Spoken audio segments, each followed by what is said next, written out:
ACB వలలో Anakapalli town SI Dasari Eswar Rao Pendurthi వ్యాపారి నుంచి 50,000 రూపాయలు లంచం డిమాండ్. అనకాపల్లి రఘురాం కాలనీలో నివాసంలో లంచం తీసుకుంటూ ఉండగా ఏసీబీ అధికారులకు పట్టుబడ్డాడు. ఒక షాపు వివాదంలో దుకాణం తాళాలు ఇవ్వడానికి లంచం డిమాండ్. లంచం తీసుకున్న వెంటనే నోట్ల కట్టను వరండాలో పడేసిన ఎస్ఐ. రసాయన పరీక్షల్లో 2 చేతులకు పాజిటివ్. వరండా ఫ్లోర్ పైన పాజిటివ్ రిజల్ట్. 50,000 రూపాయలు తాకట్టు నోట్ల కట్ట స్వాధీనం చేసుకున్న ఏసీబీ అధికారులు.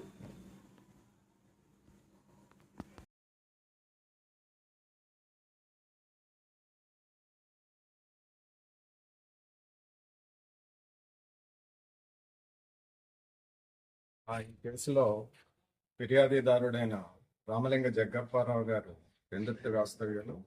ఆయనకి అనకాపల్లిలో ఒక షాపు కలదు. అది ఈ మధ్యకాలంలో ఖాళీ అవటం వలన ఆయన రిపేర్లు చేయించి రెంట్కి పెట్టారు.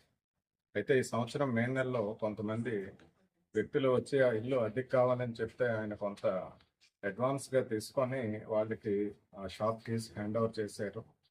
చేసిన తర్వాత జూలై నెల 16వ తారీఖున ఆ షాప్కి పక్కనే ఒక జ్యువెలరీ షాప్ ఉన్నది.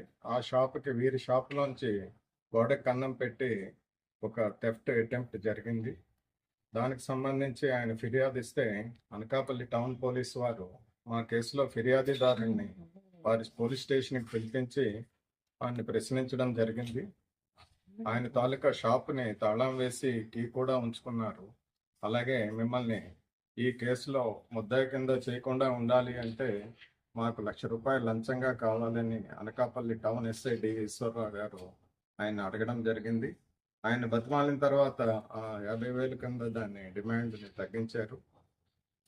ఆయన మాకు కంప్లైంట్ ఇవ్వడం జరిగింది నిన్న ఉదయం వచ్చి.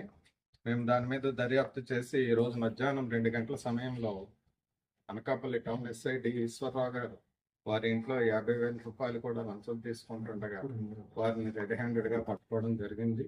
వారిని అరెస్ట్ చేసి రేపు ఏసీబీ కోర్టులో హాజరుపరచడం జరుగుతుంది. సార్, గతంలో వాళ్ళ మీద అభియోగాలు ఏమైనా ఉన్నాయా సార్? ఇంకా దర్యాప్తు చేస్తున్నామండి, ఏమైనా పరిశీలిస్తాం.